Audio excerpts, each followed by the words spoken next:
Good evening. I would call the June 22nd Board of Education meeting to order and ask that we all rise for the Pledge of Allegiance. I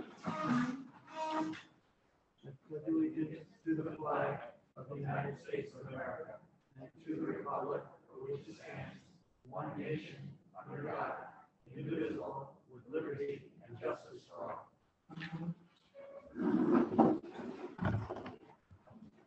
All right, now we change screens. All right, and it is time for the high school student report. Welcome, Maria.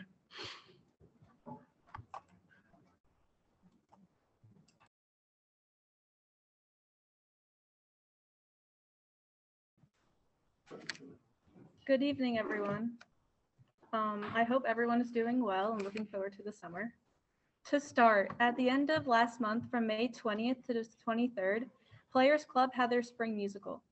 Our school was one of the first high schools to bring back live musicals, and everyone in the audience was able to remain socially distant with only 100 tickets being sold to parents and students. The tickets for the musicals sold out almost every night, making this event a big hit, and everyone in Players Club were so excited to be back performing again. About 2 weeks ago, the annual film festival was held and looked a little different this year. Instead of hosting it inside, it took place outside, and everyone who came waited until it got dark, and then all the films were streamed on a large inflatable projector so everyone could see. Despite these changes in location, there were still a lot of students who participated and submitted films. Before starting this event, they handed out the awards to last year's winners who weren't able to receive the events physically. And at the end of the event, winners were chosen for this year's film and got their awards as well. The month of June for all students at Eastchester High School is usually known as the month with testing, but along with everything else, this was a little different this year too. All finals were canceled, which many students were happy about. Most regents were canceled as well, except for a few, which students will be taking this week if they opted to take the test. Students in advanced placement classes diligently prepared and took all of their AP testing at the beginning of this month. All testing is targeted to finish at the end of this week, giving students a breath of relief. A special congratulations to junior Ava Sapasaris, who is a Genius Olympiad gold medalist. The Genius Olympiad is an international science competition, including submissions from 85 different countries. Ava was one of 13 students from Westchester County and the only one from EHS to be nominated to participate in this competition. She presented her research on many barriers that underserved women face in obtaining breast cancer screenings, health insurance, and citizenship, and how some of these barriers could be managed or solved. At the Genius Olympiad, she was awarded a gold medalist, which only goes out to the top 10% of participants. Congratulations, Ava. Another congrats to junior Mary Roach, who is a finalist at the poetry competition hosted at the Pulitzer Center. Their annual poetry competition allows students to write an original poem using lines from a chosen article. With 725 students entering poems from not only the United States, but from also 10 other countries around the globe, Mary was 1 out of 19 chosen to be a finalist. A link to her poem can be found on the Eastchester High School's website and is definitely worth a read.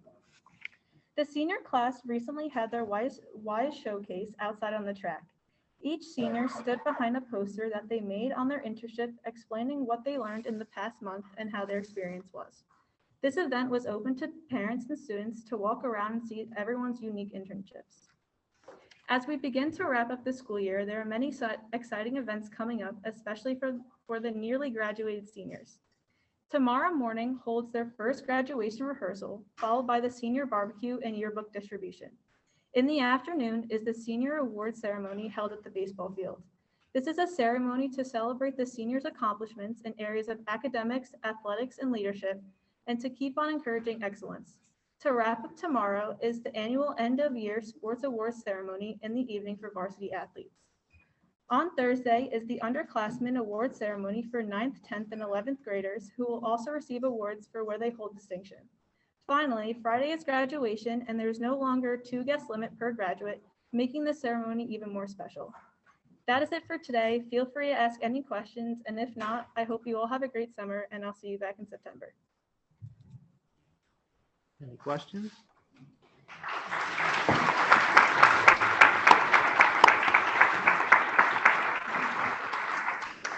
Maria, thank you very much, as always. Thank you to Brian as well. I know he's not here tonight, but thank you. Enjoy your summer. I'm sure you will. Thank you.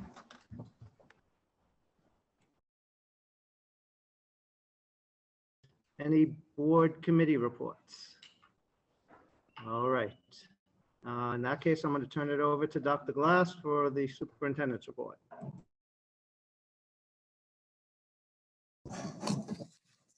Good evening, everyone. Good to see you. If you don't mind, I'm going to come over here to the podium because I have a slightly more lengthy report this evening because we have some important recognitions to undertake today. So first of all, I'd like to begin by recognizing some very important students. Of course, all of our students are important, but we have some students who have achieved some very special things. And I'd like to call it to the podium if she's here, Kyoko Saito. Are you here, Kyoko? Ah, there she is. We walked in together. Please come up to the podium for just a moment. I'd like to talk about you for just a little bit and introduce you.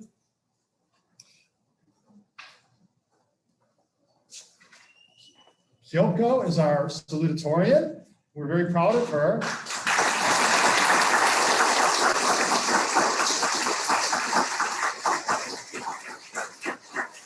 Such an amazing accomplishment that embodies years and years of hard work.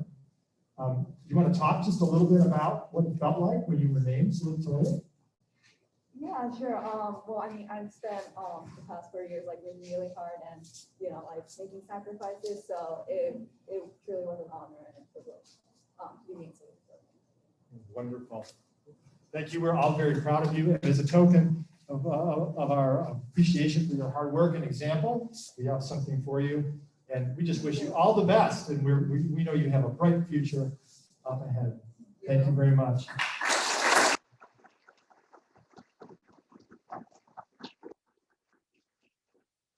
Next is John Beatty here. Oh, come on in, John. Our valedictorian, John Beatty.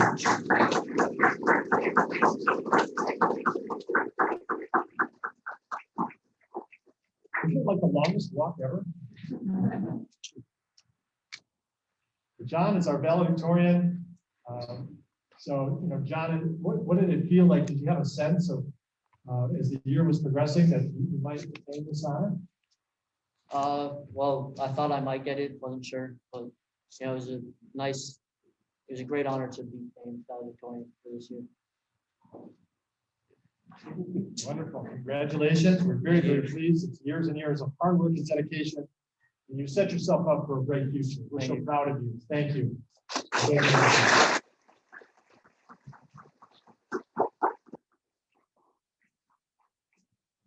And I know Brian Kim Koutsis he was going to try to come here tonight. Of course, one of our student representatives, along with Maria.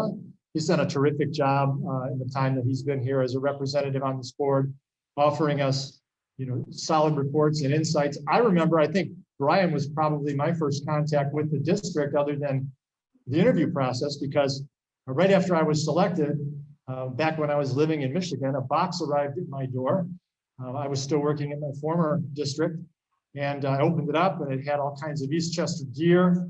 And it was from Brian and the whole committee of students who were welcoming me, and it made me feel so very welcome. And from that time, I've been so very impressed with what Brian has done. He's very personable, he's very engaging, sincerely cares deeply for this district, and has served admirably as a representative. So even though he's not here, we do have something for him. He said he might try to get in here a little bit later, but he's otherwise engaged in something. But we can give him a round of applause as well. That would be good.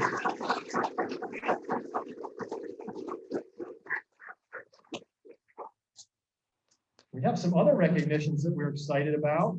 First of all, our parent leaders, primarily our PTA supporters. It is incredible the amount of time, energy, talent, and resource that our PTA provides to us, and their partnership in helping us achieve our goals. Their very focused leadership and their organization at every level and on our school PTAs has meant the world of difference for the success of our schools and for the success, more importantly, of our faculty and the children we serve. I'm going to read you just a small taste of some of the things that the PTA has been engaged in. For example, at Greenvale, they organized the class of 2021 fifth grade dance, yearbook, Greenvale night, fun run, Broadway comes to Greenvale, field day, class of 2021 fifth grade dance, book fair, fifth grade brain challenge, virtual paint parties, colonial day, lawn signs, Little League Challenger program, you name it, right down the line, all kinds of events that they do annually. Some of them were a little bit more challenged this year with COVID, but all of these things require amazing amounts of time and planning. At Waverly, first grade moving up picnic, the magic show, graduation lawn signs, the Waverly paint party, the Waverly penguin drive, scavenger hunt, the after school club. At Ann Hutch, fifth grade movie, book fair, fifth grade lawn signs, virtual clubs in art, animation, and drama, virtual paint party, gingerbread hunt, virtual gift shopping, trunk or treat. In middle school, the eighth grade dance was is something that they're always very engaged in. At the high school webinar, they did a webinar on 4/26 called Improving Your Child's Self-Esteem Through Healthy Eating. Adopt a Senior 2021, 21st Annual Rock Against Cancer, webinar about the dangers of underage drinking, stress management and self-care for teens, a knowledge network speaker series, stress management and self-care for teens, understanding our kids' world, social media and gaming, the EGO toy drive, donate apple pie to the teacher or staff member, in organizing your child to succeed in school. And our SEPTA group has provided teacher appreciation gifts for all teachers, staff, and administrators that were distributed in December of 2020 to show SEPTA's appreciation for the dedication and commitment to all students under very difficult circumstances due to the pandemic. Lighted Up Blue Week, they led a successful autism awareness fundraising week in April, which included contact-free boxes in classrooms and throughout each school for donations, and Wear Blue Days in support of students with autism. SEPTA has also worked closely with parent members of the school administration to address the curriculum issues and advise on issues of curriculum and class composition. They've received a generous donation of $1,500 by high school and junior athlete Thomas Pinageau in conjunction with the sports club. And they provided music therapy at the Waverly and Hutch middle schools throughout the year. They provided $2,000 in teacher grants and more than $4,000 in high school scholarships to special education students and their peer mentors and allies this year. So they've resumed planning for in-person events starting in the fall with teacher appreciation event in October and other fundraisers throughout November and December. And of course, the signature Bingo and Brownies event scheduled for May 14th, 2022. So it's great to see some of these events coming back to their normal form. And our PTA Council certainly sponsored the Meet the Eastchester Board of Ed Candidates webinar, Coping with Anxiety as a Parent During the Pandemic, the press conference advocating for state funding, which was huge for us, a webinar on building your toolbox for successful virtual learning, another webinar on helping your child deal with anxiety during the COVID-19 pandemic. They created 3 committees this year that were extremely high functioning: a social emotional learning committee, a hybrid learning support committee, and an advocacy committee, all of which were just outstanding. And I really enjoyed working with all of the groups. And so just, there's so many names, we really could be here for almost an hour naming all the names, but I just want to thank the leaders of our units, at Waverly co-presidents Anna Messer and Stephen Riccarulli, Council Rep Brian Trertola, at Greenvale, President Sharon Renzo, Council Representative Anna Messer, at Ann Hutch, co-presidents Roseanne Cosgrove and Jennifer Amadeo, Council Reps Vicki Clondro and Maria Carapella. At the middle school, Crystal Jones served as president. At high school, co-presidents Tina Fernandez and Tony Racine, and Council Rep Renee Howe. SEPTA co-presidents Teresa Baker, Jennifer Inglis, and Council Reps Andy Bellock and Sophie Lipkin. And our PTA Council, of course, the co-presidents Susan Gaines, Angela Schultz, Vice President Rachel Caruso, Treasurer Sarah Palazzaro, and Secretary Lori De La Power. And I would like to, if you're here tonight, in any way have been associated with our PTA, either at the local school level or at the council level, would you please stand so we can recognize you?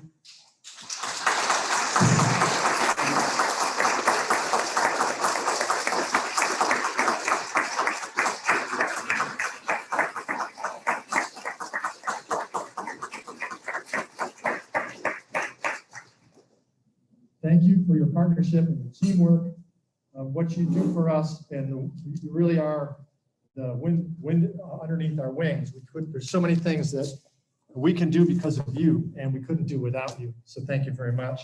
We look forward to our continuing partnership in the future. I'm sorry, can I just before we move on, I just also want to join in that. First off, I want to thank Cheryl Smith for reminding me to make sure that this was on the agenda for tonight's meeting, to make sure that we thanked you guys. You guys really, the parents and the volunteers at all of the PTA organizations, really are what makes this district special. The countless hours really is what makes the district happen, right? I mean, you guys provide the activities for our kids that are beyond just the school day, but as part of the school day as well. And we owe you a debt of gratitude that we can never repay for all you do for our children throughout and volunteering to do it.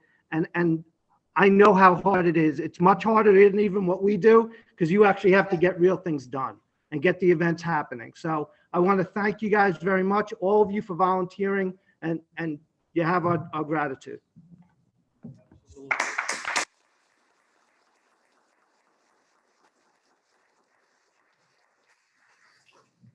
Now I'd like to recognize some of our board members, and I'm going to start by embarrassing Rob Summer, our president. Rob, would you come on up for a minute? So Rob stepped in as our board president a few months back when we had a vacancy in the presidency following a resignation. And Rob has stepped in extremely admirably, brought the board together, and really kept us functioning at a very high level. And it's not easy when, you didn't really have this on you weren't really planning on it when the year started. And, things happen and people adapt, and Rob adapted beautifully to this new role. He's been great, really in terms of helping me, because when you have 9 members of a board, it's so much easier when many of the conversations can be coordinated through the president, and sort of the synthesis of what's being heard at the board. That I can have one main point of contact. And Rob has been that main point of contact for me. But beyond his role as president, which he stepped in and fulfilled this year, he serves on our Facilities and Safety Committee. He serves on our Labor and Community Relations Committees. He was the liaison to our high school PTA, and he was a regular attendee and member of the PTA's Hybrid Remote Support Committee. And I'm probably missing some, but with board president, there are a lot of roles. And Rob, I just want you to know how much I greatly appreciate, your stepping in and your service as board president. And I know it's a short time that you only have for the rest of the month, but I just, wanted to take this opportunity to thank you.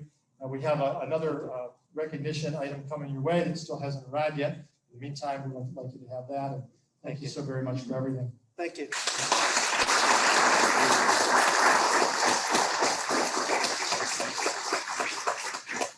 And we have 3 trustees who will be finishing their terms with us as of this month. And so we have, would like to recognize them as well. So I'd like to call Dave Capasso up. Dave, would you come on up and we'd like to recognize you.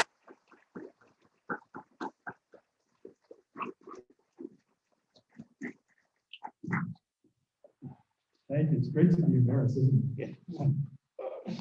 In a good way. So Dave has served on the board for what, 10 years now? 12 years. 10 years as a trustee, but he also had a year as a secretary, correct, in 2012, and a year as president in 2013. And Dave he's also serves on the finance committee, the audit committee. He's liaison to the middle school PTA. And he's a liaison to our BOCES program. He has always taken, Dave, one of the things I've always appreciated about you is the fact that you have taken a real long-term view on our facilities. You have been one of the folks on the board who has been actively speaking up for the needs that our children have around our facilities and the investment that needs to be made in them. I remember not long ago when I first started, you went on a tour of all of our facilities and you really had a good sense of what needed to be done, and a passionate supporter. And that's just one of the many things that you have supported. I just want you to know how much I appreciated your service on the board, and I want to wish you all the best, and thank you for your service. You sure can.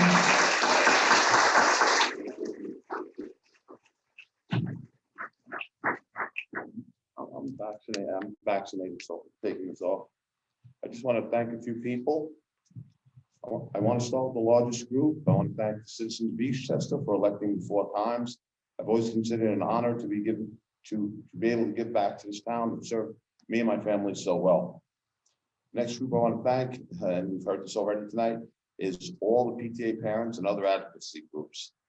I've always been impressed at how much work they put into making the school experience better for the students.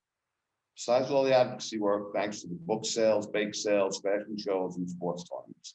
They were great events that provided a lot of fun for all the students involved. Most importantly, I want to thank every teacher in this district. Over the last year, a crisis revealed to me how important they are in the life of every family in this district. They were the frontline workers for Eastchester, and they had to adopt to a totally different teaching environment quickly and under pressure with confusing guidance. I think they did a great job, and I'm happy that they will get their classrooms back fully next September. I don't have a single doubt that all of our students will do well next year. I have to include the principals here. I've been here long enough that I've had a chance to vote on every principal and assistant principal except one. And I can easily say they've all exceeded expectations. With these principals and teachers, I know I'm leaving the district in good hands. As a board member, you deal with the assistant superintendents quite a bit. For me, that has been the most interesting part of the job. Starting with Scott Wynne, I've learned more about education talking with Scott Wynne as an assistant principal, a principal, and an assistant superintendent of curriculum than any other person I've worked with. I hope I put that knowledge to some good use. Thanks, Scott. Noreen Urso. Never have I seen the personification of the expression, deeds speak louder than words, than with Dr. Urso. Year after year, she's completed so much work of high quality, all for the benefit of the district. You'll never hear it from Noreen, so I'm glad you can hear it from me. Thanks, Noreen. Jeanette Messina. Jeanette has a job I would least want. Cutting through a web of regulations, rules, and requirements that would choke most people, she keeps this district running smoothly. And in her spare time, she runs our elections. Thank you, Jeanette. Of all the assistant superintendents I would least want to bump into in a dark alley, Lisa would top that list. In a tough job, Lisa is tough and always seems to come out on top. She fights with SED and comes out on top. She struggles with the tax cap and gets us the money we need. She even fights with contractors and gets the best of them, all for the benefit of the district. I would tell anyone who takes my place on the audit committee to hold Lisa to the highest standard when monitoring the financial integrity of this district. I say that because I know Lisa's already there. Thank you, Lisa. I want to just say thanks to all the central office workers who do a great job keeping this district running. And would like to mention specifically Ed Keir, our Director of Facilities, who has given us a comprehensive knowledge of the physical needs of the district. Ed's plans will outlive his tenure here and will always be helpful. Dr. Glass, you're the third superintendent I've worked with, and in many respects, the best. I fully expect to see Rob guide this district to the next level. As it was this year, most of what I saw was crisis management done well. But the framework is there, and we have the right people in place to do the job. I think the future bodes well for this district. Thank you, Rob. Finally, I've served with many board members over the years, too many to mention them all now. I would like to say thank you to all the current and former board members I've worked with. It's been a good collegial effort, and I think all the debates and arguments have helped to lead the district in a better place than it was when I started on the board 12 years ago. I'd like to make a special mention of Rob Summers. I've known Rob longer than my tenure on the board. First meeting was a volunteer on the facilities committee. You ask Rob a question, you get a straight answer. If you don't agree with him, he'll give it to you another way. Rob is always open to reason, but keeps his vision straight. His one goal is to improve education for all our students. Rob, thanks for your knowledge and candor. I've always appreciated it. Of course, I can't leave without saying something about Vito Catania, because I'm sure Vito will have something to say later on. People have seen Vito and I discuss some topics over the years, and some of those discussions may have gotten a bit heated. From that, you might think I don't like Vito. Couldn't be farther from the truth. Our relationship with Vito defines everything Board of Education is about. A group of people with different viewpoints working together to improve the education for all the students in the district. Despite all our differences, if you look at our voting record, you'll see that Vito and I voted together 90% of the time. We voted together to do the right thing for the Eastchester School District always. I've always respected Vito for his long tenure and sometimes wondered what it would be like to serve that long. While I won't get a chance to do that, I take solace in the fact that if one of my daughters decides to move back to Eastchester and raise a family, she can serve with Vito. Thank you to all and good luck.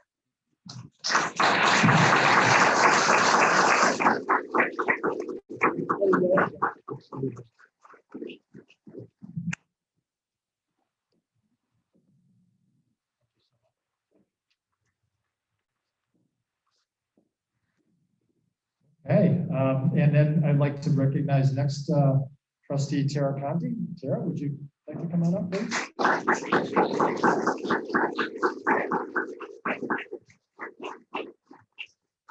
Oh my goodness, Tara is 3 years as a trustee, really just dived right in. She's been on so many committees and been so very active and such a great supporter of the district. She's on the policy committee, the community relations committee, technology and education committee, and is a liaison to the Ann Hutch PTA. Have I missed anything? I don't think so. That's a lot. That's a lot in addition to your regular board duties. Tara is someone who will always pick up the phone and run an idea past me, or ask for my judgment or my thoughts on something and offer hers. She does the same in our board meetings and has been a terrific contributor in that way. So I really appreciate that. Always with the focus of what's right for our students, what's right for all students, and you've had that lens all along. And that is a North Star that really, all board members should have. You really show that through the entire time. We really appreciate it. I really appreciate your service. Would you like to make a few remarks? I know Dave has said so much, but I just wanted to thank you. It's always been my pleasure to serve. And it's great to see so many people out in the crowd. And once again, thank you for coming. And I was so excited to serve the community. Thank you again.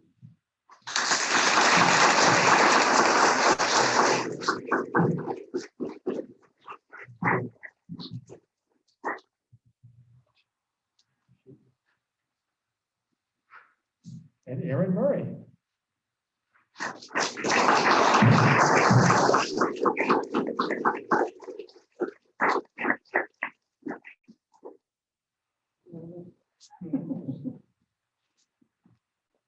Thanks for coming up here, and thank you for your service. 3 years as a trustee, serving on the facilities and safety committees, serving on the labor committee, the Greenvale PTA representative, the liaison to the board, and a very special distinction for which the Westchester Putnam School Boards Association has provided a special certificate. I don't know if you're aware that Erin sits on the board of directors of the Westchester Putnam School Board Association, which is a very high honor and something that enables her to bring back best practices to our board and allows Eastchester to have an important voice at the table in this region. That is something that is something that Erin earned through her character, through her distinction, through the service that she provided. And I've always appreciated your student-first focus and your willingness to, roll up your sleeves and get involved and do some really heavy lifting on a number of important issues, whether it be advocacy or anything that would need to be done. You were right there to make sure it got done, and very humbly and very quietly, just working hard for this district behind the scenes. So thank you very much. Would you like to say a few words? Sure. I mean, Dave definitely summed everything up, but I just wanted to thank everybody. I've never worked with a more collegial intelligent, kind board, Mary and Sally included. It was very intimidating to come on the board, and everyone took the time to share their knowledge, to encourage your thought process. It was really great to work with all of you. Thank you.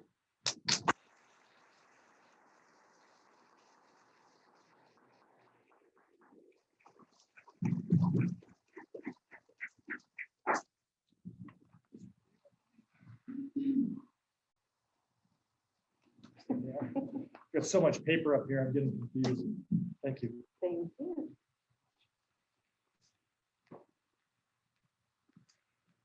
Okay, and now one introduction. We've done some recognitions. Now we would like to introduce Joanna Napolitano. Come on up, Joanna. Let's give her a big round of applause.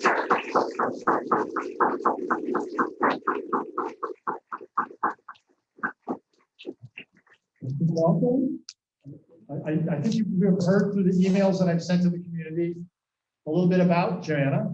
She just went through a very rigorous interview process with the Eastchester School District for the soon-to-be vacant principalship at Greenville School. She came through with flying colors, and we're really excited that she said yes and is going to be joining us. And I thought maybe you would benefit from a little bit of an introduction and tell us a little about yourself and read us in any way you'd like. Good evening, everyone. Board of Education members, Dr. Glass, Mr. Wynne, parents, community. I am thrilled and honored to be joining the Eastchester community as the next principal of Greenvale Elementary School. I'm looking forward to preserving and celebrating the strong traditions of Greenvale and Eastchester while looking to the bright future that is ahead for all of our students. I'm committed to working collaboratively with families, teachers, staff, and administration to create an inclusive and nurturing child-centered educational environment where every student succeeds and is valued. Thank you so much for this incredible opportunity. I would like to extend a very special thank you from the bottom of my heart to the Greenvale faculty and staff who's with us here tonight. I know how busy you are this final week of school, but your presence here tonight and your support means so much to me, and I am so excited and looking forward to the wonderful work that we are going to do at Greenvale. So thank you to everyone for this incredible honor, and I'm so looking forward to starting with you all on July 1st.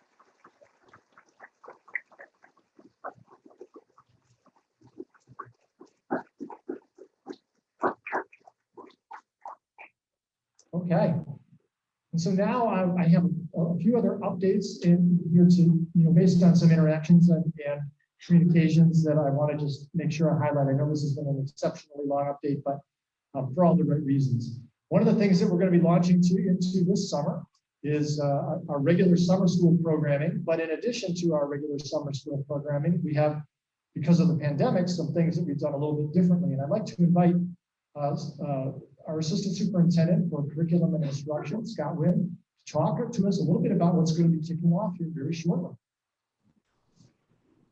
So good evening, everyone. And we're very excited to kick off some new summer programming. We have over 125 students, K through 5, who will be joining us over the next several weeks.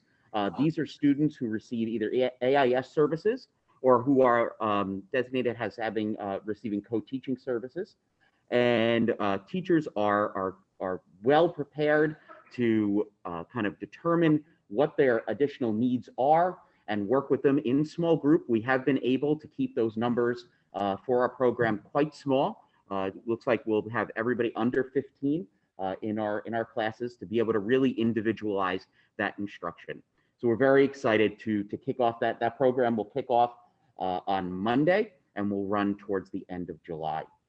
In addition, our high school summer school is going to be running again. We'll be partnering again with the Tuckahoe School District. We'll be offering all of our normal course offerings, and that will be fully in person this year. And I think we will be able to meet all of the needs of our students as we begin to move forward. So a lot that's going to be happening to get our students really prepared to kick back off in September. Thank you. And just in conjunction with that, Dr. Urso, I don't know if you'd like to talk a little bit about the program that you're going to be running. Sure. So in addition to our regular summer school program,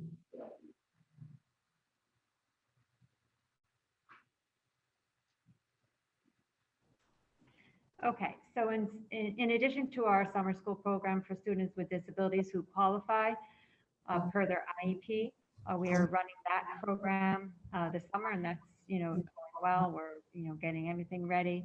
Letters are gone out. Our students are ready to come into school. In addition to that, we did offer additional reading support to students who would not have otherwise qualified under the Individuals with Disabilities Education Act guidelines.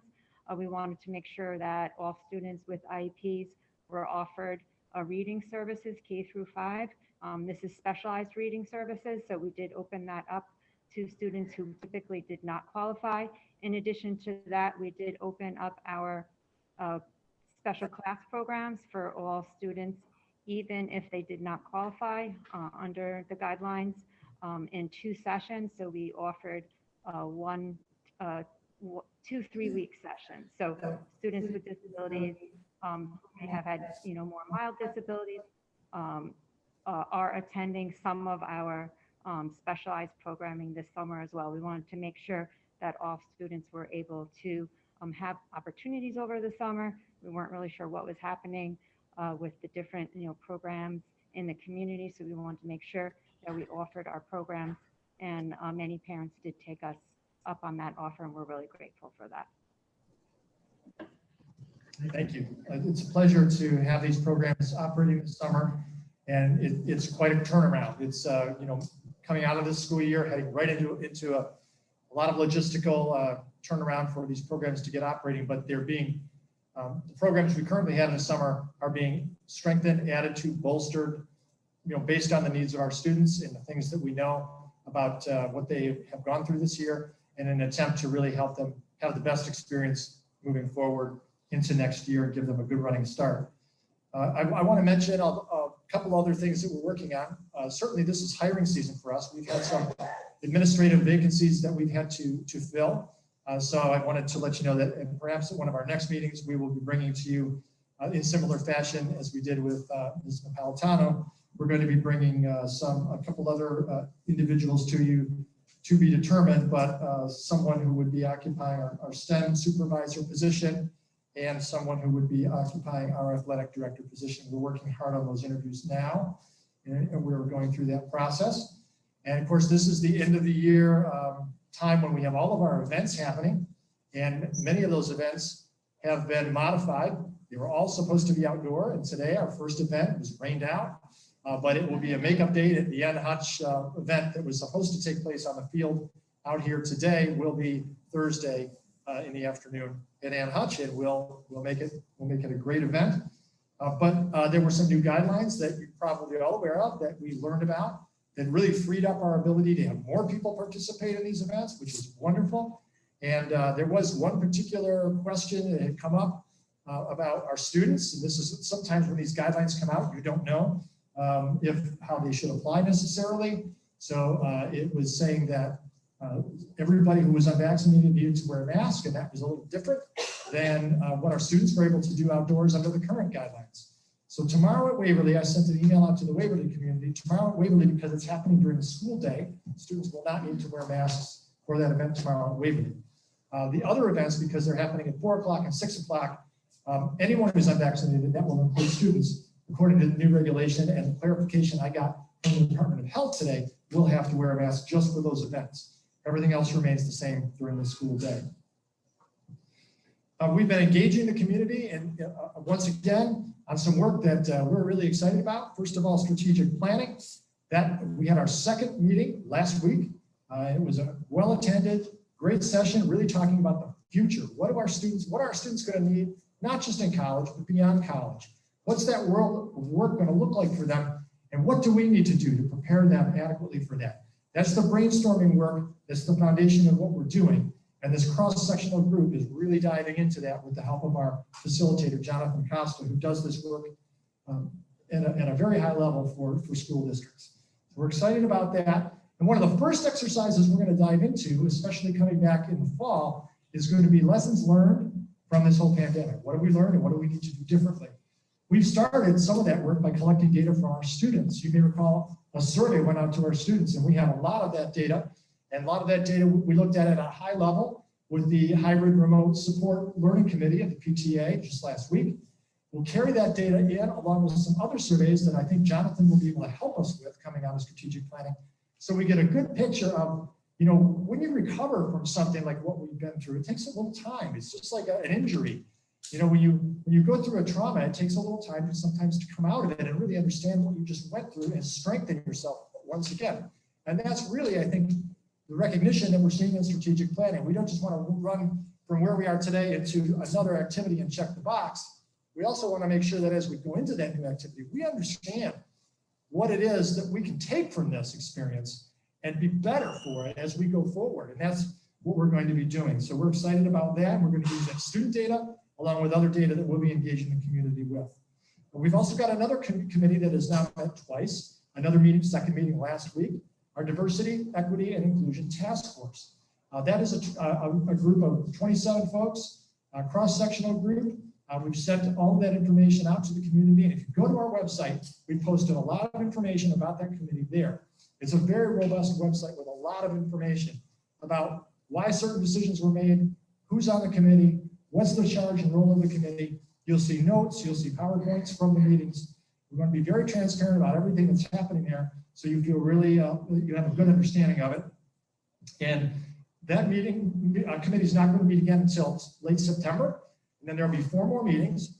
At the end of those 4 meetings, we should have a pretty good sense of what that committee thinks would be some good next steps. So we're excited about that as well. You know, of course, you've probably heard several weeks back, we had a situation at a Waverly Playground that occurred. And at that time, there was an individual, I won't rehash the whole event, but there was a property that backed into the backyard. And there was some engagement with the resident there. And, you know, we had a community-wide webinar that the next day, really to talk for a couple hours with the Waverly community about that. I wanted to just follow up and let you know I appreciate your engagement. I wanted to let you know that I appreciate all of the perspectives that were shared, that we have been engaging the police, we've been engaging Alteris, our security coordinator company, and we are going to be getting a report from Alteris on really around 4 different next steps. So some of you have asked and wondered, you know, what are some of the next steps? Well, one, we want to be thinking about what do we need to do with the perimeter fencing? Does any of it need to be changed? 2, we want to talk about any changes to staffing. What should staffing for security look like next year? Would it be the same? Would it be different?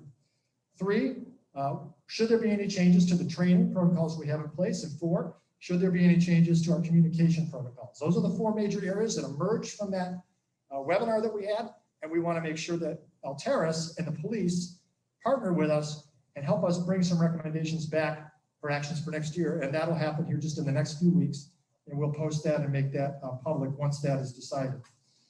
We've had a couple questions. I've been, you know, sometimes I get email and I try to engage the community. I had a couple questions around electronic gradebook, definitely something we're looking at, definitely something we're going to be moving forward on pursuing. Because we've learned, partly through the pandemic, how important it is, and it was in our technology action plan that we look at getting that started. So we're going to be taking a good long look at that this summer and see how we might get that implemented as we go forward soon. And then lastly, we had some questions about residency that have come up in the last few days. Some folks have asked a little bit about residency. I want to direct you to our board policy 5150. Everything is in there. Board policy 5150 really talks about, you know, how we do this. Our schools are only open to Eastchester residents. The only exceptions are for staff who may bring children to school. This is a common practice across the region, really, and across the country. And there are exactly 46 students in that situation currently this year. Staff whose children come here to Eastchester, they pay a tuition rate and then bring their students with. There are about 30 students who also come. Another provision in that policy 5150 is that students with special education students from another district may pay tuition and come into the district. And if they do that, that is worked through special education department. Dr. Urso and her team evaluate each of those situations on a case-by-case basis. And there are about 30 students on an ongoing basis who are in that situation. Aside from that, it's only Eastchester residents. And, you know, occasionally we will get a phone call and say, well, I think someone's coming here and they don't live here. If that's happening, I would ask that you just call the main office, call the central enrollment number, just call our main number and ask to talk to someone in enrollment, and please report that or report it to my office, because we'll take a look at that and see. It is not unheard of that someone may try to do that, but we have processes and procedures to make sure that that's all looked into very effectively. And last thing I want to say is, you know, if you go to our website, front and center, it's just saying that, you know, we are preparing for in-person instruction 5 days a week, you know, fully engaged next year with all of our students back in front of us. We're excited about that. We're planning in that direction. Okay, that was quite a record in terms of a superintendent update, but I wanted to make sure that on this last meeting of the calendar of the school year, we had a chance to go through a number of those things. Thank you.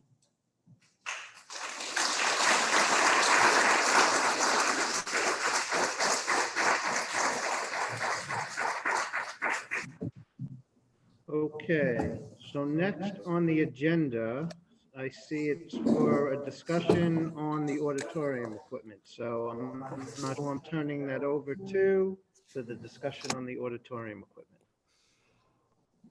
Well, Lisa, do you want to go ahead and take that? I mean, this was a question that came up where we were having some discussions about needing to replace the equipment in the auditorium because it's getting very old. And as we were making that, having some discussions with board members around that, it's not an inexpensive undertaking. And so there were some questions about what that might look like. And we thought we would, it was requested that maybe we have a little bit of discussion about that. So Lisa? Okay, so if you may recall, when we did the extension of the high school, some interior spaces were renovated.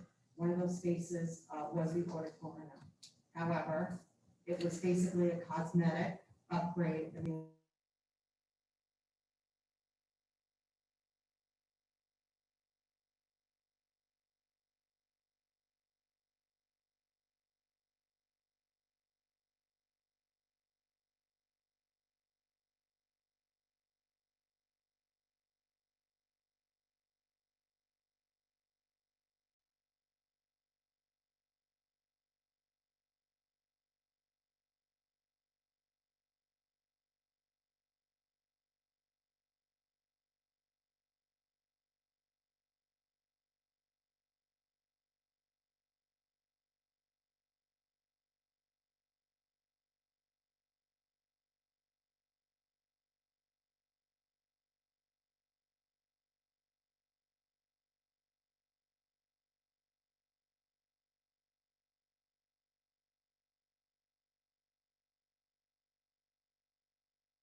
we will be needing to look for another person to manage the auditorium.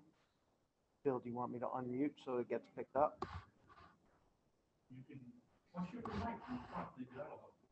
Yeah, he wants. I'm on the mic. Yeah, I don't know. Yeah.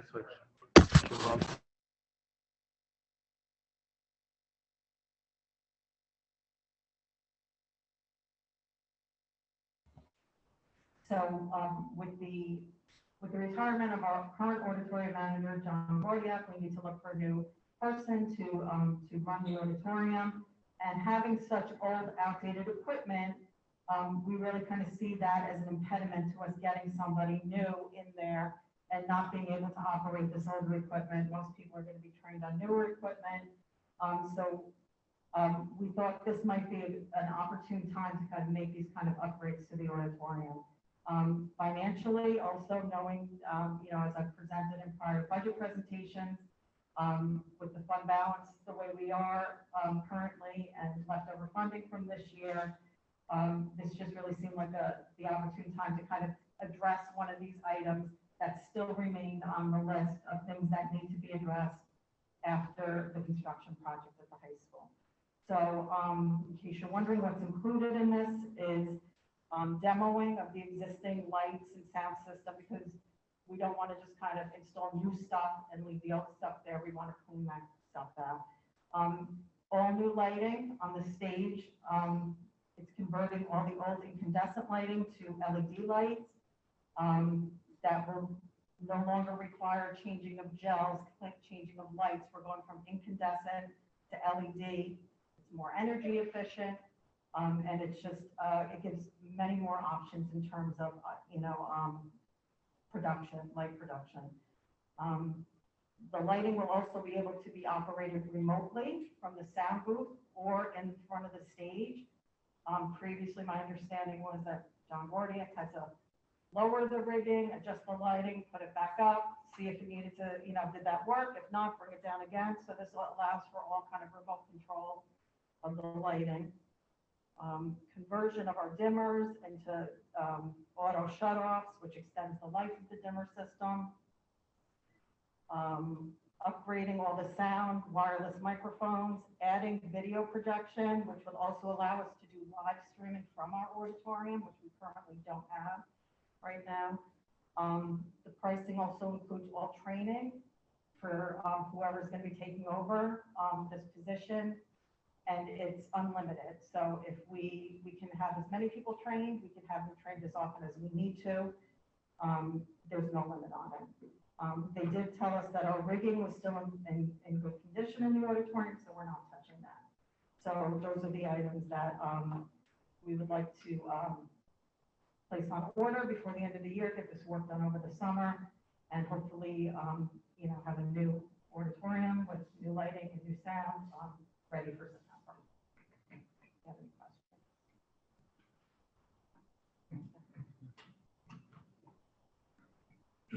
This is a capital item. This goes to capital. No, this is coming out of the regular budget. So it's coming out of an operational budget. Okay. Yes. All right. Rita?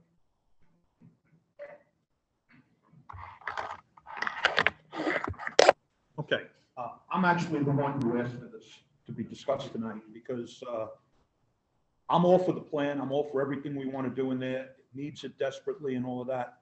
But when I read through the proposal, what came to me was I thought this might be a perfect opportunity to do something like we did when we built the bleachers for the field.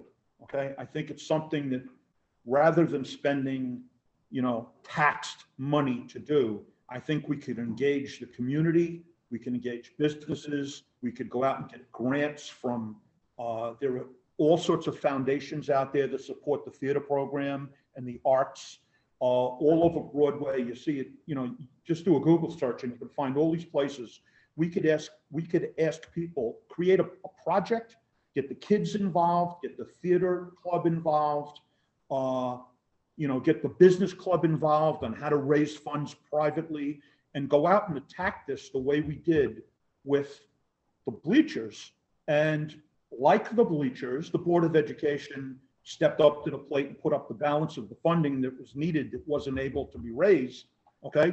But because it's such a narrow focus of being only in the auditorium, I thought it would be like a perfect opportunity to do this and also be a learning experience. It'd be a learning experience for the theater club. It'd be a learning experience for kids in the business courses or whatever, and just try to make it a community thing that we could all get together behind, parents, students, foundations that there are people who have family foundations in this town that would be more than happy to donate to a cause like that and gift it to the district rather than using, standard tax levy funds. So that's where I'm coming from, and I want to know if anybody else thinks the same way.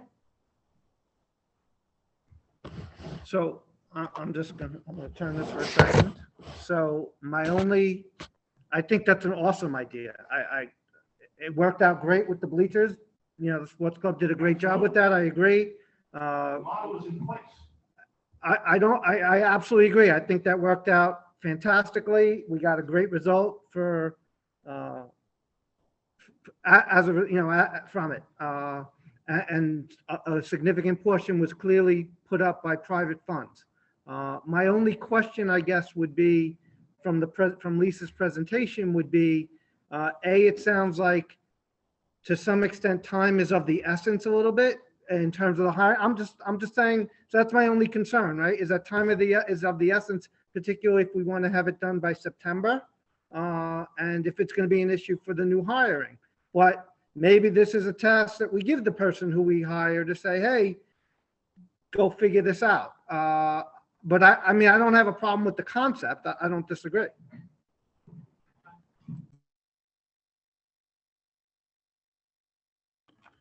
You know, when it comes to getting outside funds for anything in the school district, we're severely restricted.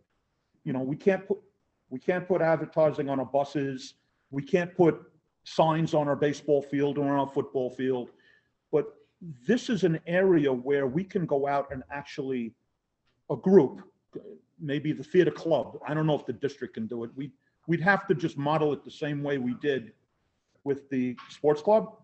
And we could get a community partnership going that will benefit the district, all the kids that are here, outside groups. You got the players club that I know they use it in the summertime. Some of the dance schools use the auditorium. Some of the civic organizations use the auditorium. And you could get a group together to try to pool all those resources and get people and save the taxpayers. I think the number was what, $300,000? That's real money. We're not talking $30,000 here, right? $30,000, I wouldn't have even brought up the question, you know? So I think it's real enough money that and you know what? It will bring the community together for a common cause, which I think we need to do anyway. So I think it's got a lot of benefits. So I'm just gonna, my only other concern is that obviously Broadway and the theaters of New York have obviously just gone through a pretty traumatic event. I don't know what those foundations, you know, currently are, what their wherewithal is these days. I don't disagree. Look, I think it's a great idea. But I also just want to put that out there. Obviously, I'm sure a lot of their foundations were going to support actors and things like that and keep their theaters afloat while they weren't doing business. But conceptually, I think it's a great idea. My mantra is always, if you don't ask, you don't get. I'm So with you, Vito. I think we should go out there and do it. And the downside is, yes, we don't have it for September. But you know what? What we have will last us another year if we had to. Okay, it's not like it's broken, dilapidated, falling down, and we can't use it. So, Actually, it may be. well, I mean, no, I'm serious. I would need to do some more checking. yeah, well, let's find that out before we, you know, commit $250,000 in funding or whatever. And listen, I don't need to jump in here too much, but I want you to know that conceptually,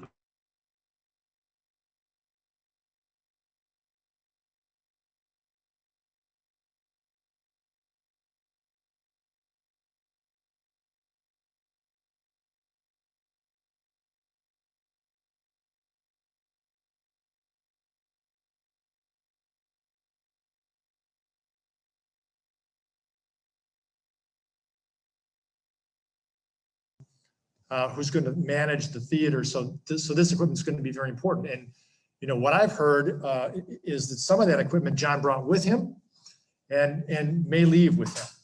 So, you know, if that is the case, of course, I'm not close enough to it and technical enough at the moment to be able to know that, but I would be concerned if we were not ready to serve our students in that space, you know, in the fall. And I think that's my worry and frankly, my suspicion that this equipment is so far beyond its life expectancy and is so tied to an individual who knew how to operate it and nurse it along that I'm concerned that we would be non-functional and that would be a real issue. Can I just, so back when we did, I'm sorry, I think this is important. Back when we did the work on the bleachers shortly after, I believe it was a group of parents, like, I apologize to anyone in the public that I'm saying their name or shouldn't, or vice versa that I'm not mentioning, but it was like Diane Lama and Rob Cardolano and Diane Filiberti created a group very specifically with the intent, and at the time, I don't remember if they were working on the seats or on the sound system. But I know that they were active in something very similar.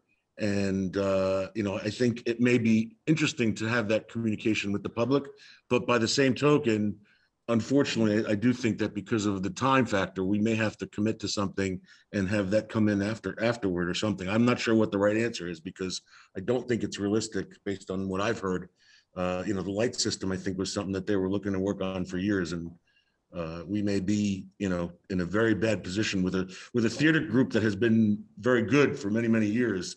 Oh, I if we agree. don't act. I'm just saying that, if this thing was this critical where it's not going to happen in September, we should have known about this 6 months ago, and we could have been talking about this for 6 months, and we might have raised enough money already. So, that being said, and if one of the things is, some of the equipment is John's and he's going to take it with him, well, that could probably be worked out too, So I don't know. I'm just throwing it out there. Just a couple of points, Vito.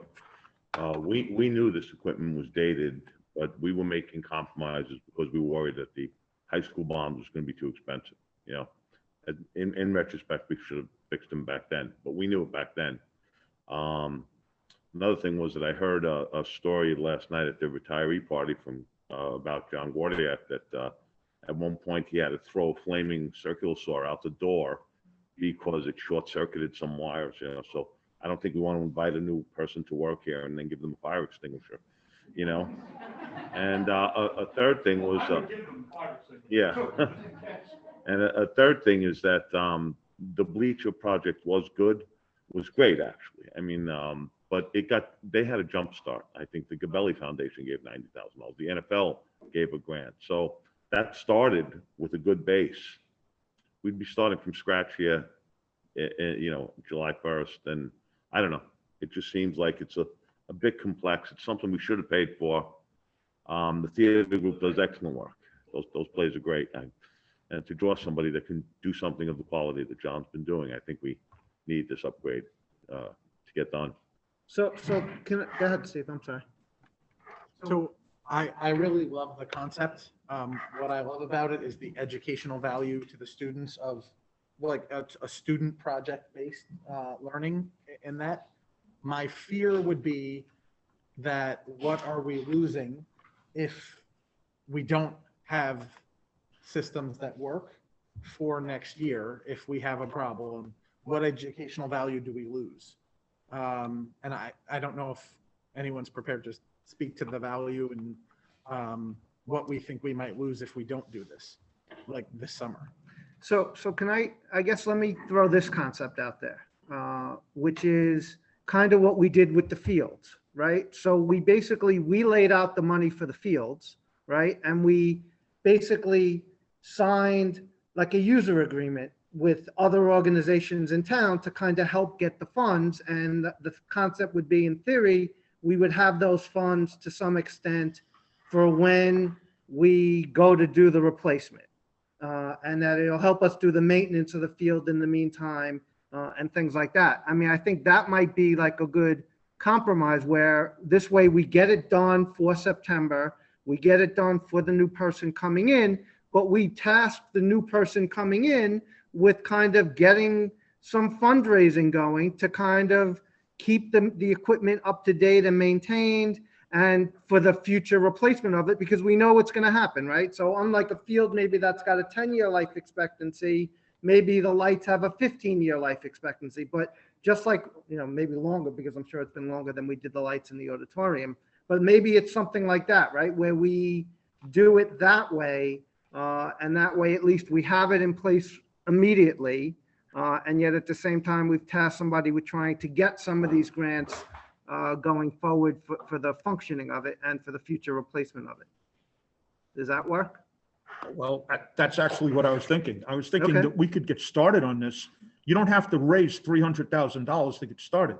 We could get started on it, and whatever the budget is, we create a budget, and then we start this project of fundraising towards that budget. And if we could make the entire budget back, that's great. if there's any shortfall, like on the bleachers, the board made up the difference. Right. So the board, the taxpayers make up the difference. Obviously. Okay? But we need a commitment to get this thing started, Right. you know, and we gotta, you know. So, I mean, if that's the kind of the resolution, we'll lay it out, obviously, and then whoever we hire will try and task with doing some of the fundraising. Does that work for everyone? All right, I don't know, do I need a vote on this? No. Okay, all right, excellent. All right, thank you, everyone.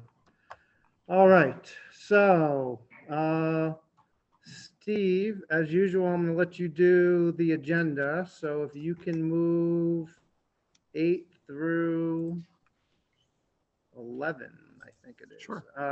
Yeah, 11. I move that we approve the minutes for the June 8th, 2021 Board of Education meeting. I move that we approve the minutes of the June 15th Board of Education meeting. Be it resolved that upon the recommendation of the Superintendent of Schools, the Board of Education approves the personnel agenda as attached. Be it resolved that the Board of Education hereby approves the placements as recommended by the Committee on Preschool Special Education and Committee on Special Education. Be it resolved that the Board of Education of Eastchester Union Free School District hereby authorizes and approves the stipulation of settlement together with all terms therein pertaining to student number 3786. And be it further resolved that the Superintendent of Schools is hereby authorized and empowered to execute the stipulation of settlement pertaining to student number 3786, and the Superintendent of Schools is further authorized to take all action necessary to effectuate the terms of the stipulation of settlement. Be it resolved that the Board of Education approves the 2020 to 2021 budget adjustment increase in the amount of $19,500, which represents a donation received from the Waverly Elementary School PTA for the playground project, which includes the purchase and installation of playground turf and the installation of a play structure at the Waverly Elementary School. Be it resolved that the Board of Education hereby accepts the corrective action plan related to the report on internal controls pertaining to the cybersecurity cycle as submitted by Naraki Smith for the 2019 to 2020 school year. Be it resolved that the Board of Education approves the disposal of the equipment listed. Be it resolved that the Board of Education approves the treasurer reports for May of 2021. And be it resolved that the Board of Education hereby approves the contract with GTS Construction Corp. For the middle school, high school partial roof replacement project. And Am I doing 12 also? I guess you might as well go through it. Okay. Be it resolved that the Board of Education hereby approves the 2021 to 22 CSEA support staff holiday schedule as attached. Be it resolved that the Board of Education hereby approves the 2021 to 22 12-month confidential and managerial employees holiday schedule as attached. Be it resolved that the Board of Education hereby approves the 2021-22 CSEA custodial staff holiday schedule as attached. Be it resolved that the Board of Education hereby approves the 2021 to 2022 Eastchester Administratives Association holiday schedule as attached. Be it resolved that the Board of Education hereby approves the cheerleading trip to Trails End Camp in Beach Lake, Pennsylvania from August 21st, 2021 to August 24th, 2021. And be it resolved that the Board of Education hereby approves the 2021 to 2022 district-wide safety and emergency management plan as attached. All right, thank you. And Tara, can I get a second? All right. And, any discussion, comments, questions? Sure, Vito.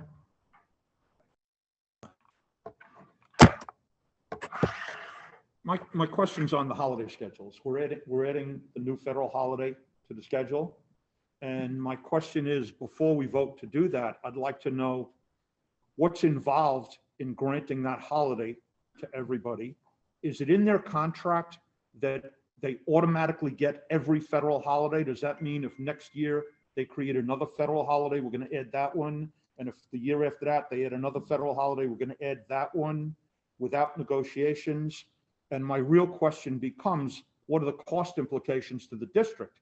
because we're obviously not closing, okay? It says the office is gonna be closed, but is school gonna be closed on those days? Are we gonna change our calendar? Are we gonna make the calendar a day longer?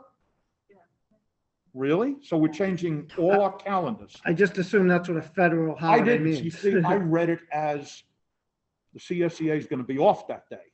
And then I'm questioning, well, if school's open, we're gonna pay overtime, what's going on? I didn't see, is the school calendar in there too?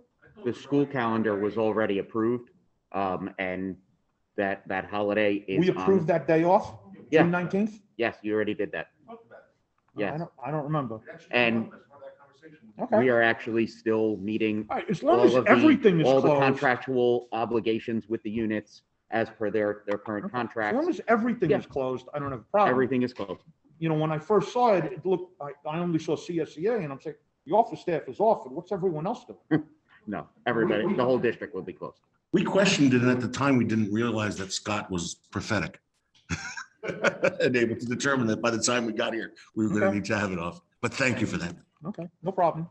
Well, it's good that I asked for the public anyway, so. Absolutely. All right. Anything else? Any other questions, comments? All right. All in favor then? All right. And, all right, future meeting date is July 13th, which will be our reorg meeting, and August 31st. And I'm sure we'll have some emergency summer meetings as well to go over late hires and things like that. And now I'm going to turn it over to comments from the public. So if there's anybody here that would like to speak, please approach the microphone.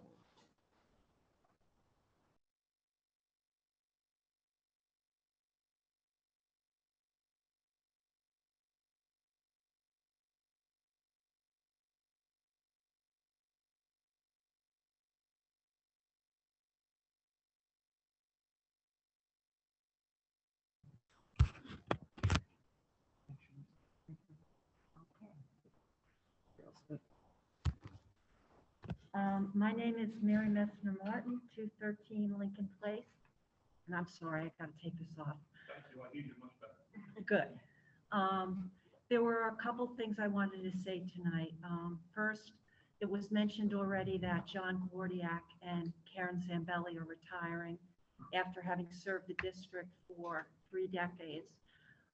They have been such special people to literally thousands of students in this district, including my 2 sons. They gave us wonderful performances year after year.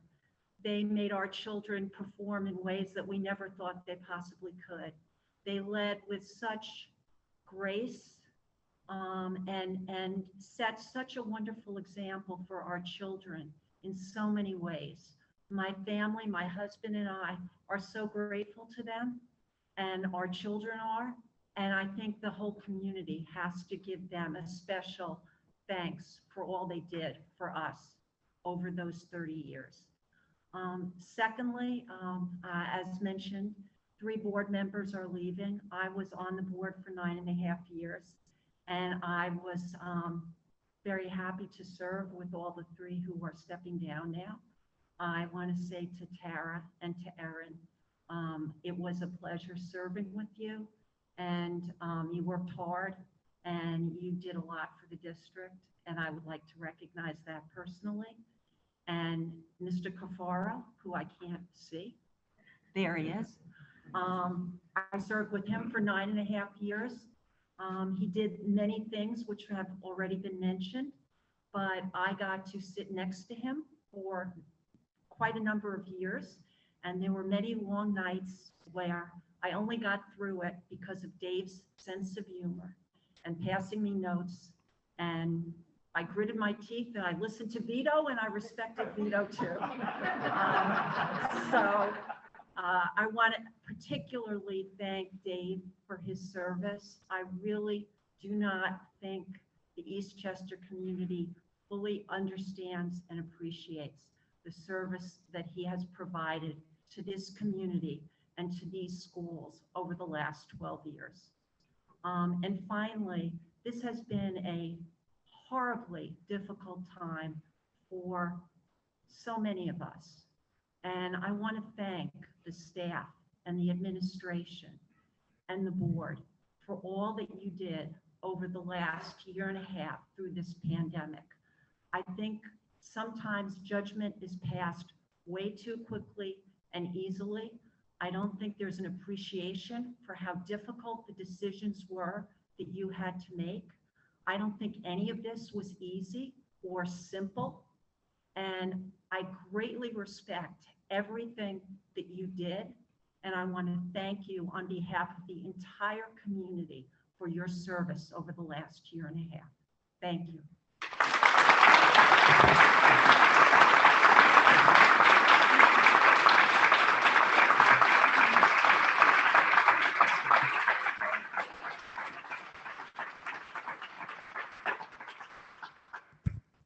Hi, I'm Bernadette Mannion from Brassey Road. My comment is related to something that Dr. Glass mentioned, the electronic gradebook. In March 2020, I sent my first email to inquire about our lack of a student portal where an individual can log in, similar to the way we log in to view the report cards, and see in real time on a daily or weekly basis a student's progress or lack of progress in any given class. The world changed in an instant shortly after that, but the time we endured brought to light the necessity of a portal so parents and students could have immediate access to information around completed assignments, missing assignments, and grades. Our technology assessment, which was conducted by an independent firm in 2018-19, noted that not having a portal was an area of shortcoming for the district. We are currently the only district in Westchester and beyond that does not have a portal for students and parents. All have it at the high school level, and most have it for both middle school and high school students and parents. Currently, at the high school level, if a student wants to know their standing in any given class or wants to be sure they are not missing any assignments, they have to personally request this info from their teacher. If they want to know their overall standing, they need to check in with each and every teacher. The same holds true for parents. We have been told over and over, if we have concerns, we should email the teachers. The problem with that is that there can be instances where a parent may not realize they need to email a teacher. We do not currently have a model where parents are alerted of concerns. It is important to note that there are teachers who reach out of their own accord, but it's not policy. In a survey sent during the pandemic, parents were asked a communication question that was framed around how many times we had reached out to teachers. Being told at the high school level, the onus is on parents to reach out, means that a parent who wants to effectively support their children has 5 to 6 emails to send per child. If a child or children needs more ongoing support in particular areas, many more emails may need to be sent on an ongoing basis. Take into consideration the amount of teacher time it would take for them to look up a student's progress and then thoughtfully respond to each individual parent email. Even our guidance counselors at the high school level do not have access to students' progress in real time.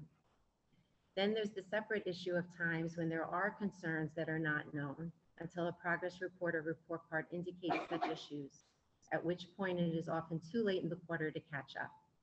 As a teacher, I use the student portal as a tool myself. And I have to say it's a very valuable and immeasurable tool, for students, parents, and teachers. If we are a district who wants to support excellence for our students and values keeping them competitive, at the very least, we should have a system that offers transparency for parents and students and allows parents to step in when a child needs it. Google Classroom can show graded assignments. However, it is not a way to see progress or lack of progress because it does not average the weighted formulas for quizzes, participation, test grades, etc. Additionally, it's not used consistently within a class or throughout the district, but nor is it meant to be used that way. I would also add that had students and teachers had the ability to use a portal platform this past year, it would have made the pandemic time easier to navigate. Since my initial email with the district regarding this concern, there's been lots of back and forth. In my most recent correspondence, I was told that almost 2 years after it was said the option was being weighed about what portal platform to use, the district has decided to use our current home access center. Planning a roadmap was used in the response, and to me that has a vague feel. Since this is a topic that has been discussed over the last many years and long before Dr. Glass's appointment, it seems that the topic has never been addressed in a concrete way. As I have mentioned, most other districts have had this capability anywhere from 5 to 10 years. Now that the decision has finally been made to stay with Home Access Center, has the timeline been set up to start teacher training? Does the district have a time frame for launching the platform? What is the goal in terms of time to have the portal available for students? We also need to consider that we are way behind the times on this front. It's my belief that this could easily be implemented on some level in fall 2021. I understand that launching such a platform has many components and pieces. I do believe, however, that if we keep our students at the heart of these decisions and all decisions that are made around any idea or topic, the right decision will always be made. Thank you.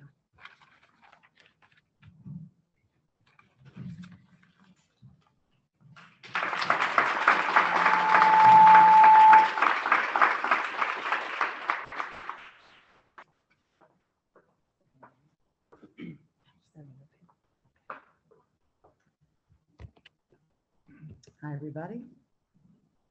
My name is Rita Mastro-Veradino. I came with some friends tonight. We wanted to address the members of the board and the community. We represent a couple of board friends who couldn't make it tonight. We're longtime residents with a total of 17 children who benefited from the outstanding education they received in the Eastchester School District. We've been out of the schools for a while, so you might not recognize us, but we served as parent volunteers in leadership positions in the PTAs, the sports club, several other community organizations. One of us served as a trustee on the Board of Education. We were among the advocates who fought for the bonds that funded critically needed building renovations and additions that today's students are fortunate to use. We advocated to support these initiatives because we believed in the school community, even though we knew that our own children would not reap the benefits of these new facilities. Throughout the years, in working with several district administrations, teachers, and staff, we grew to understand and respect the challenge of serving students with diverse interests and requirements with limited space and resources. We learned to engage in fruitful and respectful dialogue with members of the town and school community to promote positive changes that ensured a safe and successful future for the Eastchester students. We are aware that board members spend countless volunteer hours, sometimes late into the evening, working on issues that affect our entire community. We came tonight to thank all of you on the board, but especially to show heartfelt appreciation to outgoing board members Dave Carfaro, Tara Conti, Erin Murray, and Sally Beltidi. We are sincerely grateful for your years of service to the students and to the residents of Eastchester. We also want to welcome the new board members to their leadership positions. We wish you good luck, as you must be looking forward to collaborating with your colleagues on the Board of Education, the administration, and your community, our community. And I want to also say that I second everything Mary Martin said, especially about John Gordiak and Karen Zambelli. And Vito, we were talking about the sound system in the theater a long time ago. Last time I was in person at a meeting was 2015, and it was already an old topic. So I think it's time. Thank you.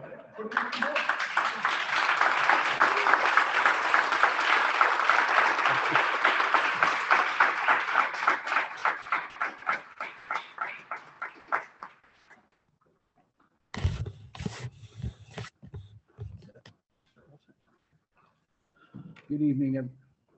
Hello. Okay. Good evening, everybody. Everybody that has spoken before me has said it beautifully, but I had to come up here and thank you all for what you've done during a very tough year. I served on the board for 9 years. No time, we had a tough time when I was a board member. That's going back. We had our own little issue that we had to deal with, but nothing was as tough as what you've had to do over the last 15 months. So I wanted to thank you all for that. I want to especially thank the outgoing board members, okay? I know how much time it takes out of your personal life. And I appreciate the efforts that you've put in, okay? I also want to thank the board for extending the contract of a fantastic superintendent. I really believe that you guys hit a home run when you hired Dr. Glass, and I'm very happy that he's going to be here for a couple of, at least, 3 more years. I think it's 3 years, okay? Very exciting to see the new principal being hired at Greenvale. These are all very exciting things.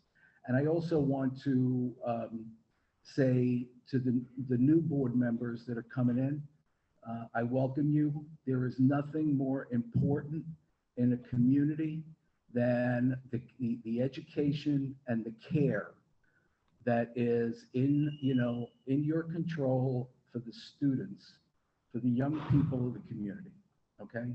You have them in your care for 13 years from kindergarten through the 12th grade. It's the most important thing a community has is their children. And I look forward to the work of the new board. I wish all the new board members well, and I wish the outgoing board members all the best. Thank you very much.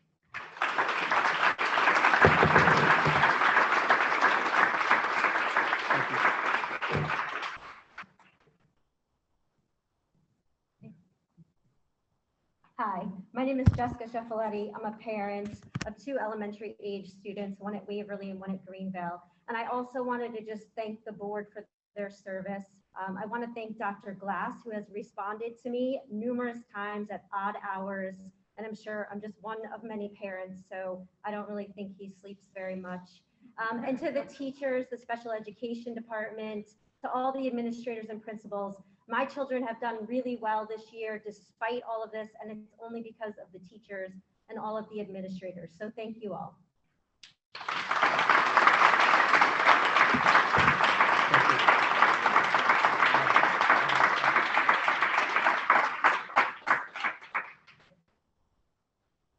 All right, anyone else present? All right, I guess let me go to the online to see if anybody wants to raise their hand and speak. And I'll give it a minute or so.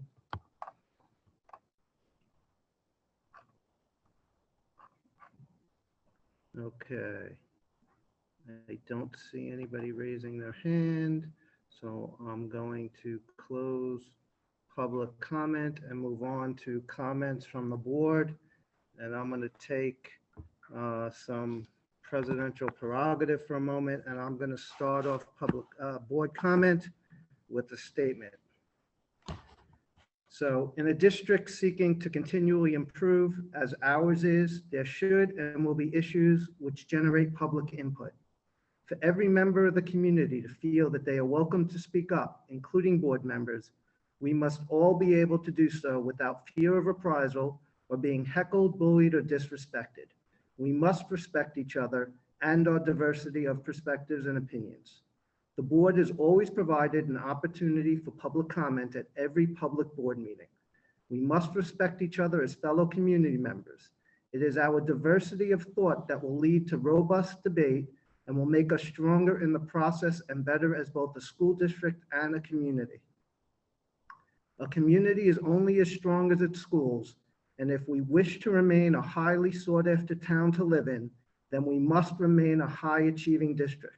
And to do that, we must encourage honest and vigorous debate on serious and sometimes controversial issues. The board has had a long-standing policy regarding public comment, policy number 1230, which at times we have read at the beginning of meetings. This policy states the board encourages public participation at a period set aside at the end of each board meeting. All speakers are to conduct themselves in a civil manner. What occurred on June 8th was not in any way in accordance with our policy. This community needs to decide how it wants to conduct itself. People may criticize the timing of public comment, but opening the floor for public comment at the end has been standard protocol. That in no way excuses the conduct that occurred by members of this community towards the board or towards other members of the community. The community needs to decide how it wants to proceed going forward and whether the conduct that occurred will be representative or an isolated event. I understand that passions are high about many issues these days, but we need to decide whether we have a process for issues to be discussed or whether we want anarchy.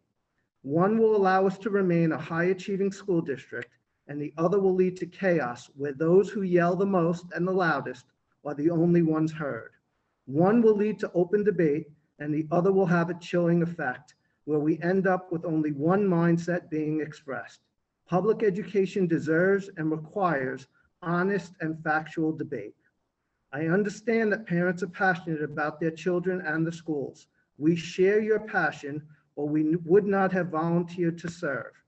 Our volunteering does not place us above criticism, and fair criticism is proper, but baseless accusations are beyond the pale. I hope that over the summer and next year, discussions can be had as to how to educate the community on how the board governs, the necessity of policies, and general compliance therewith. As a community, we set the example for our children and set the tone for Eagle Nation. Please help us in lowering the temperature at these meetings by treating all who participate with respect. Thank you.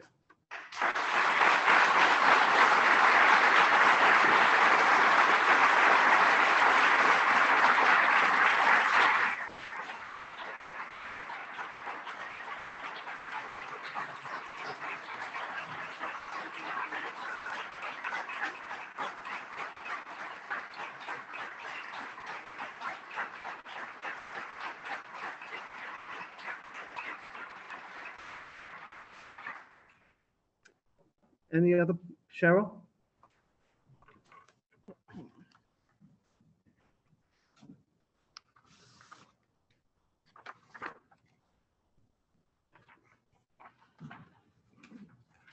Thank you, Rob. I want to follow up with that. On a similar note, I've prepared a resolution that I'd like to read related to participation in meetings. It's my hope that in the coming year, we might take a look at the policy and see if it needs revision, but I do feel that we really do, as you said so well, we set the tone for Eagle Nation. And I think that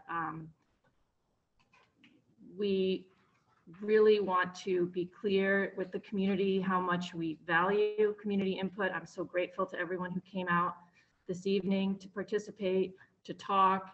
I had an opportunity to talk a little bit with Bernadette about her concerns about the parent and student portal. I learned a lot from that discussion with her, and I'm eager to move forward and think about ways to implement this kind of an open, transparent portal that will help parents and families support students better. So I think that a resolution is in order, in particular because after the last meeting, I heard from many parents, and actually some parents who came to that meeting saying that people are hesitant to come out to meetings. I do think that there is a chilling effect.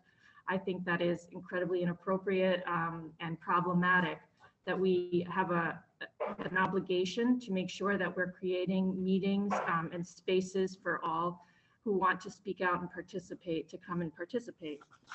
So whereas the Board of Education of the Eastchester Union Free School District embraces, supports, and protects open governance of school and the public's right to be fully informed of the actions of the board. And whereas meetings of the board constitute a formal process with important oversight purposes. And whereas the board has an agenda that must be addressed and dealt with in order to make decisions on important business and other matters affecting the schools and school community. And whereas conduct that disturbs, disrupts, or otherwise impedes the orderly administration of meetings may prevent the board from accomplishing the district's business in a reasonably efficient manner and may interfere with the rights of the public to observe and/or speak at meetings. And whereas the board believes it's important to the orderly management of the business and affairs of Eastchester schools that the board establish rules of decorum for community members, other visitors, and board members to ensure order is maintained and the deliberative process of the board is encouraged. Now therefore be it resolved by the Board of Education of the Eastchester Union Free School District that the board establish procedures and rules to govern all public proceedings of the Board of Education as follows. In accordance with Board Policy 1230, every Board of Education meeting that is required by law to be open to the public shall include an opportunity for community members to be heard. Community members should feel they can participate in public comment freely and without fear of disrespect or disparagement.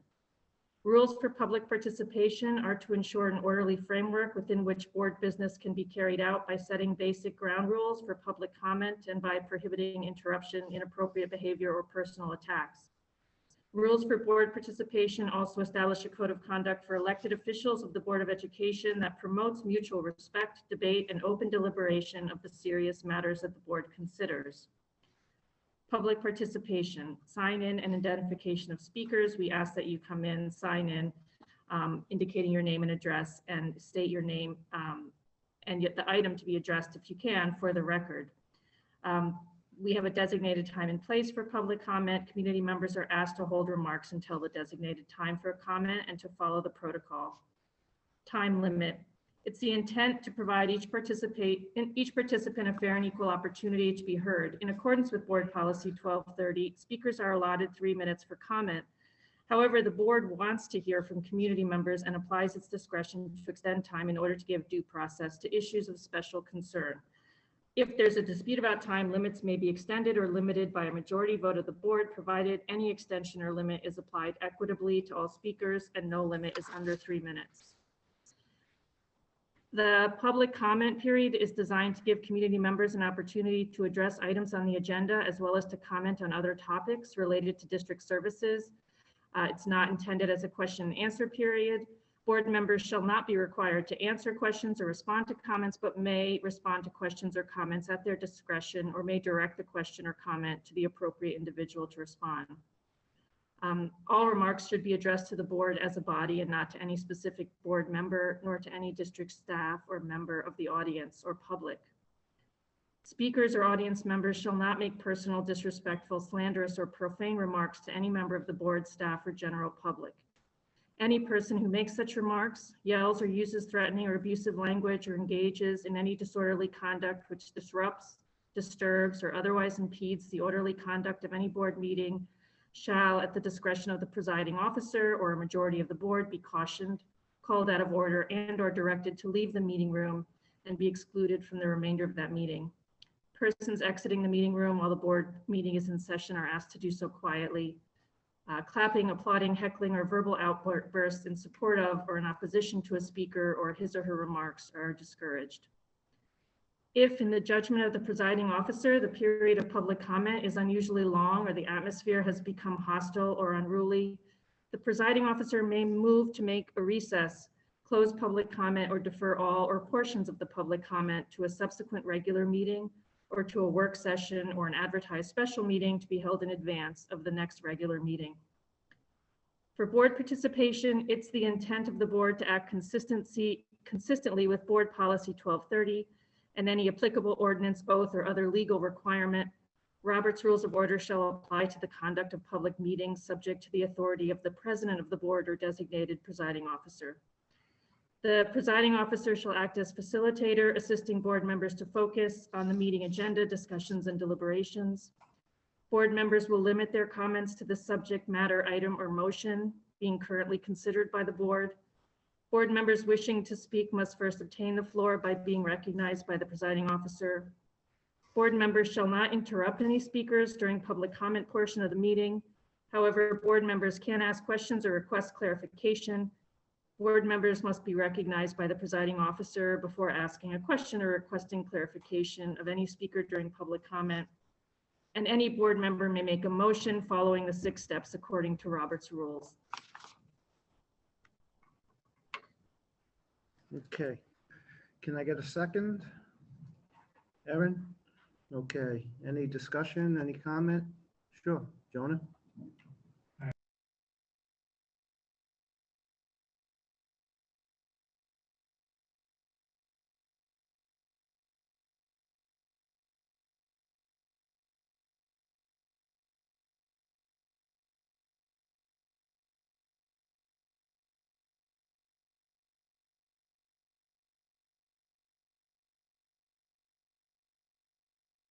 You want to maybe repeat that? Yeah. My question, well, first was a statement that I am not as familiar with all of the rules here, but as far as I know, most of these things look reasonable, but they also look like things that are already board policies. So my question is, what specifically are we changing here? Before we vote on it, I just want to know, what exactly are the policies that we're changing?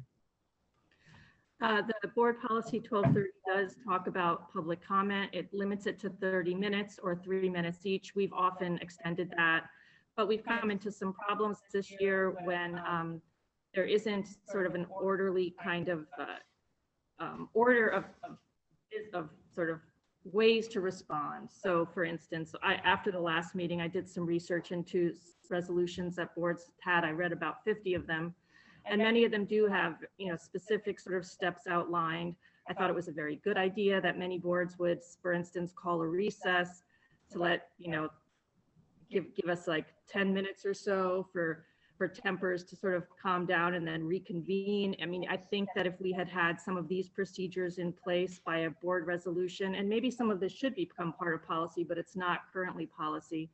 If we had some of these sort of steps in place, it would have empowered the presiding officer or the board to manage the temperature in the room, as Rob said in his statement. So a lot of this stuff in terms of specific steps are not outlined. And so I think that a resolution at this time shows the community that we are going to work together to collaborate to make sure that we're running meetings that everyone feels comfortable coming to and speaking at. It's in recognition that we are not happy when our community members and neighbors are interrupted or even heckled while they're speaking, and that maybe we could go in and look at policy and amend policy in response to this as needed, so that we can, make sure that community members are always comfortable to come to our meetings, even when it is known that there's a controversial or heated subject on the agenda. The board member does have the discretion. I mean, the presiding officer has the discretion to do all of these things already. Mm-hmm. So this is, and this wouldn't force him to do anything in particular. No. So this is just a guidelines. I would say it is guidelines, and it's true. But in recognition of some of the things that have happened at our meetings this year, I feel like we need some guidelines in place. I wanted to write them out. I was, talked to a lot of community members afterward. I felt moved to do some research on this and to think about ways to formalize a response. I think it's very well thought out. As usual, you've done a lot of research and you've really been thoughtful in this. And everything looks very reasonable. I would like to kind of digest it a little bit. I think it's, there might be little details in there that we might have discussion and might want to change here or there. I love this as a framework, certainly. And I wonder if it's, rather than a resolution, should we, take this up as we want to change the policy? And would we be better served with, although, I mean, again, it's a great framework, very thoughtful. Would we be better served with a resolution saying, look, this is we want to develop a framework. We want to adjust our policy to ensure proper decorum and the proper respect for the speakers. Peter? Cheryl, very well done again. Okay. My comments are that, yes, this is very well written, very, very well documented, and seems to cover everything. However, we are, I don't know what the legal term is, but we're a governmental agency and we're under New York State, and we operate under Robert's Rules of Order. And many of the things that you've included in here all came out of Robert's Rules of Order. The chairman of the meeting is in control of the meeting. You have to respect his authority. You can recess it at any time with a simple vote. That's all good stuff. But the way I'm reading this, the way you wrote it, okay, is you wrote a resolution for the district to adopt. Actually, it's for the board to adopt, not the district. Well, I guess we are the district. Okay. But to adopt rules of decorum. And I don't think we have rules of decorum codified anywhere. So I think this is a good thing. But the resolution, what she's proposing, the way I read it, is to adopt rules of decorum. Now, the board could change their rules of decorum by modifying them at any time going forward. So you're not really locking yourself into this. And if you want to tweak the language on this going forward, you could do that at any time. That's the way I read it anyway, by mutual agreement. But I think it's really a good place to start from, because we have to do something. And while I'm on that subject, I just want to thank everybody who came out tonight to speak. Everybody was respectful. That's what it's supposed to be like. You don't always have to disagree with what we do, and you're free not to disagree with what we do, but it's got to be respectful. And I think this will take us back towards the goal of having more meetings like tonight's than we had the last time. So I'm cool with this. Yeah, I would just add that I think it sets a great groundwork for us to go back and look at the policy, and if we need to tweak the policy, but it gives us the good starting framework for that policy and the review of that particular policy for the policy committee and for the whole board to review towards that. So I agree. And Cheryl, thank you for all the work. No, thank you, Vito. That actually was a really good point. It's it's right up in the top. Yeah, I looked at the top, and absolutely, that's a really good point. Thank you. So we're basically adopting rules of decorum, and we could change them going forward if somebody wants to tweak it. But it's a great start. Great, and let's do it. I'm saying let's do it. I'll second it. All right. In that case, Unless somebody seconded it already. I seconded already. All right, I'm so we sorry. could have the discussion, or somebody did, I thought. So, all right. So in that case, I'm going to ask for a roll call. All in favor? All right. All right. Unanimous. All right. And any other public comment? All right. Then I'm going to take one more opportunity to read one more statement that I wrote on something else. So, in response to accusations made at the meeting of June 8th by members of the community, I cannot allow them to stand without a response. I want to say on my behalf and on behalf of the entire board that there was nothing unusual, improper, or illegal regarding the extension of the contract of Dr. Glass or the vote taken on it on June 8th. The time between the passage of the budget and July 1st is often when contracts are finalized and agreements ratified. This pattern had been followed with all the prior superintendents during the time I have been on the board and before. The work of the board does not stop between the date of the election and the date of commencement of the term of newly elected members. There are practical reasons why superintendents' contracts are extended before the last year of the contract. A search for a new superintendent takes a full year from the hiring of a search firm until the eventual appointment of a new superintendent. Unless you know a superintendent is leaving, by forcing the superintendent into his last year, because of the way the contracts are written, you are forcing him to give notice of his intention to leave and forcing him to look elsewhere. This was not what the board desired and is not what would be best for this district. We want a superintendent to make decisions he feels are right for our children, regardless of whether they are popular.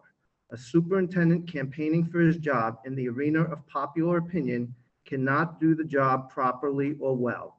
A superintendent must be empowered to make difficult decisions. Dr. Glass was brought here to achieve certain goals which were discussed and developed during his hiring process with community input. His ability to achieve those goals was interrupted due to COVID. The board still highly values those goals and wants to give him a fair opportunity, unhindered by COVID and events beyond his control, to achieve those goals. Additionally, it is not beneficial for the district to develop a reputation as frequently changing superintendents, particularly for making difficult but unpopular decisions. If it does, we will no longer attract quality candidates for the position. The current board was in a position to know the conversations that were had, the information that was provided, the guidance provided by the board, the goals set with board input, and issues that had to be resolved. The public is entitled to an opinion, and the board can consider the opinion, but the board itself is wholly and solely empowered to make the decision regarding the hiring and retention of the superintendent. The current board was entirely within its right and properly authorized to extend the contract of Dr. Glass. There was nothing illegal, improper, unusual, or unethical in making the decision that it did. All right. Anybody else? Vito?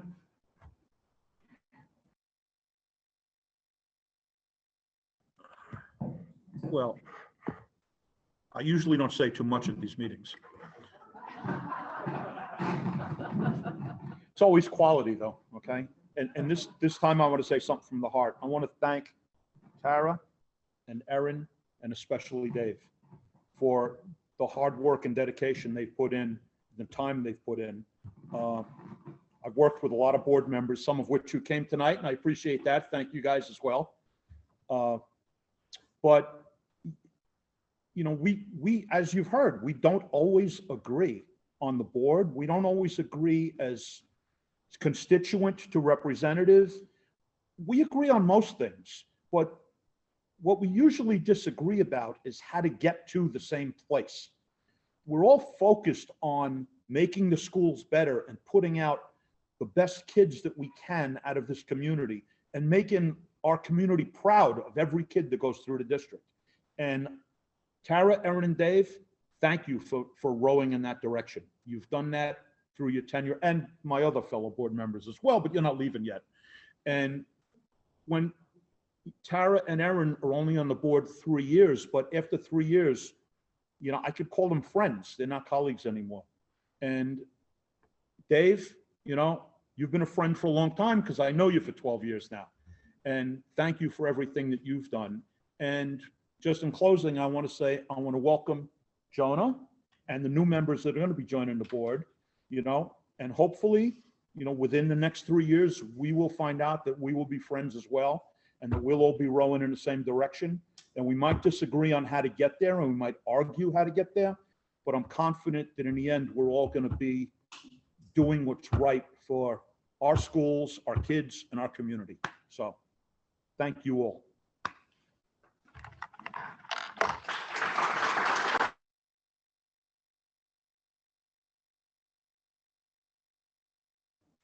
Anyone else? All right. In that case, can I get a motion to, we're just adjourning, right? Or do we have a, all right, can I get a motion to adjourn? All right, Steve, and a second. Cheryl. All right. Thank you, everyone. Thanks for tuning in and have a good night.